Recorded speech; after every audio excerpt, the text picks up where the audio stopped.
श्री राधे। मेरे चैनल पे आपका खूब स्वागत है। आज की वीडियो में फ्रेंड्स हम जानेंगे कि सावन के प्रदोष का व्रत कब है और उसका पूजा करने का समय क्या है। तो इस वीडियो में मैं आपके साथ शेयर करूंगी। तो फ्रेंड्स, सावन का जो प्रदोष व्रत है ना, ये 22 जुलाई को दिन मंगलवार पड़ रहा है और इसे भूम प्रदोष के नाम से जाना जाएगा।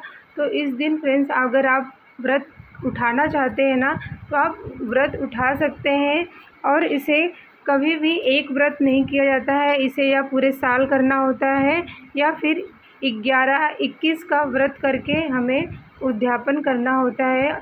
इस तरह से हमें अपने प्रदोष का व्रत का संकल्प लेना होता है। और हमेशा जो प्रदोष की पूजा होती है वो सुबह भी आप कर सकते हैं, नहीं तो इसका जो शुभ समय है वो शाम के समय, संध्या के समय, जब दोनों समय मिलते हैं और जो प्रदोष समय होता है, तो 22 जुलाई को जो शाम का समय प्रदोष का पूजा करने का समय होगा वो 7:32 से लेके 9:28 पे आपको ये पूजा जो है प्रदोष के करना है। और इस दिन फ्रेंड्स, अगर आपने पार्थिव शिवलिंग करके पूजा की है ना, तो उसका विसर्जन आपको जो है पूजन करने के बाद आपको विसर्जन करना भी ज़रूरी होता है।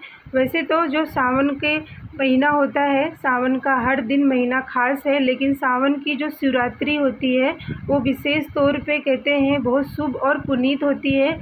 तो इस दिन फ्रेंड्स, जो सावन की जो शिवरात्रि है ना, उसका आप एक व्रत भी कर लेते हैं तो उसको पूरे साल भर की शिवरात्रि का आपका फल मिल जाता है। लेकिन अगर आप इस दिन सावन की शिवरात्रि से भी अगर आप व्रत उठाना चाहते हैं तो आप व्रत उठा भी सकते हैं और पूरे सावन का व्रत मतलब सावन शिवरात्रि से उठाएं और अगले सावन तक आप इस व्रत को कर सकते हैं। नहीं तो आप सावन की जो शिवरात्रि है उसका एक व्रत करके भी आप पूजा अर्चना भगवान शिव की कर सकते हैं। लेकिन इसमें अगर प्रदोष का व्रत उठा रहे हैं तो उसे आपको 11-21 साल भर करना होता है। 1-2 व्रत नहीं करने के नियम होते हैं। तो फ्रेंड्स, इस बात का आपको ध्यान रखना है। और सावन की जो शिवरात्रि होती है उस दिन अगर आपने पार्थिव शिवलिंग का निर्माण किया, बनाया हुआ है, तो उसको आप रात भर पूजा करके रख सकते हैं। लेकिन अगर आप प्रदोष का पूजा कर रहे हैं ना, तो आपको, या सोमवार के दिन अगर मिट्टी के शिवलिंग बनाया तो आपको ना इसका मतलब विसर्जन करना होता है। तो फ्रेंड्स, हमेशा इस बात का हमें ध्यान रखना चाहिए कि सावन की शिवरात्रि का हम रात भर के लिए शिवलिंग का निर्माण करके उनका पूजन अर्चना अगली सुबह के तक कर सकते हैं। लेकिन अगर आप प्रदोष का या सोमवार का व्रत कर रहे हैं या फिर सावन के सभी जो अभी सावन महीना चल रहा है उसमें अगर आप पार्थिव शिवलिंग का पूजन करते हैं तो उसे आपको विसर्जन करना होता है। तो फ्रेंड्स, यहाँ पे जब भी आप शिवलिंग का निर्माण करें ना, तो सबसे पहले आपको जलेहरी बनाना है। और उससे पहले फ्रेंड्स, आप मिट्टी का अगर आप करेंगे तो मिट्टी आप जो है बेल वृक्ष के नीचे, काली मिट्टी, मुल्तानी मिट्टी भी होती है, उसको ले लें, या फिर पीपल पेड़ के नीचे मिट्टी लेके आपको गंगा जल से शुद्ध कर लें। उसमें घी और शहद मिला के अच्छे से उनको अब हम जलेहरी सबसे पहले बनाएंगे। और उसके नीचे हमें सबसे पहले बेलपत्र रखना होता है, क्योंकि शिवलिंग ऐसा है कि उनको मतलब संभालने के लिए हमें बेलपत्र की सहायता लेनी पड़ती है और बेलपत्र ही उनके नीचे रख के हमें पूजन करना चाहिए। तो इस तरह से जलेहरी बनाएंगे। उसके बाद हम जो शिवलिंग है उसका आकार देके उन्हें हम पूजन करेंगे। तो एक हाथ में थोड़ा चावल ले लें और फ्रेंड्स, यहाँ पे फूल लेके आपको सभी गणेश जी, माता गौरी और शिव परिवार का ध्यान करते हुए अभी सभी मनी मन आपको ध्यान करके वहीं पे वो अक्षत छोड़ देना चाहिए। अगर आपने प्रदोष का व्रत किया है तो संकल्प लें, किस कामना के लिए इस व्रत को किए उसको बोलें और वो सब अक्षत वहीं छोड़ने के बाद आपको पंचामृत के अलग अलग जितने पंचामृत होते हैं, जैसे गंगा जल, घी, दूध, दही, शहद और जो भूरा होता है, उसको आपको इस तरह से एक एक बार में डाल के आपको अष्टगंध से, जो भांग होता है, जो भी आपको मिल जाता है, वो आप इन पे शिव जी का आपको ज़रूर से इस दिन अभिषेक करवाना होता है। और फ्रेंड्स, समी के जो पत्ते होते हैं और जो नीला अपराजिता का फूल होता है, या फिर जो आपको जो भी फूल मिल जाए ना, और उसमें अगर आपको मतलब जो आंकड़े का फूल मिलता है ना, इसे बहुत शुभ माना जाता है। तो अगर आप इस दिन आप फूलों से बाबा का श्रृंगार करते हैं तो इससे ना आपको विशेष कृपा मिलती है। तो अच्छे से बाबा का इस दिन हमें श्रृंगार करना चाहिए, अपनी मनोकामना मन ही मन में ध्यान करते हुए शिव जी का ध्यान करें, श्री शिवाय नमस्तुभ्यम बोलें, या फिर उनके कोई भी मंत्र है ना, आप बोलते हुए आप बाबा पे एक एक सामान को ध्यान करते हुए छोड़ें। और हमेशा जो जल है ना उसे धीरे से छोड़ेंगे, क्योंकि हमने यहाँ पे जो पार्थिव शिवलिंग अभिषेक मतलब बनाया हुआ है ना मिट्टी से, तो उसे खंडित अगर हम जितना भी पूजा करें अगर वो खंडित हो जाता है तो इससे अच्छा नहीं माना जाता। कोशिश करें कि कभी भी हमें जो है खंडित ना हो पाए। इस तरह से आप एक एक काली मिर्च हो गया, लौंग, इलायची का, इन सब का आपको भोग लगाना चाहिए। और बाबा का जितना हो सके आपको अबीर गुलाल से श्रृंगार करें, क्योंकि सावन महीने में की गई पूजा फ्रेंड्स, इसमें कहते हैं कि अगर हम पूरी श्रद्धा के साथ जो प्रदोष के समय अगर आप पूजन भी कर लेते हैं, अगर व्रत नहीं भी कर रहे हैं ना, अगर पूजा भी कर रहे हैं ना, तो इससे भी आपको वही प्रदोष के व्रत का फल मिलता है। तो इस बात का हमें ध्यान रखना चाहिए। काले तिल हो गए और जो भी आपने भस्म है, अबीर है, उनका श्रृंगार करने के बाद आपको फूलों से श्रृंगार करना चाहिए, जनेऊ उनको पहनाना चाहिए। और भोग में आप यहाँ पे गुड़ का या फिर आप मखाने की जो खीर होती है उसका भोग लगाएं, इस तरह से। और फ्रेंड्स, प्रदोष के व्रत में हमें खाने में कहते हैं मीठा भोजन किया जाता है, कभी भी हमें उसमें नमक का उपयोग नहीं किया जाता है। जैसे सावन शिवरात्रि के दिन अगर हम व्रत करते हैं उसमें भी हमें मीठा मतलब फलाहार करना होता है, कभी भी नमक का उपयोग ना करें।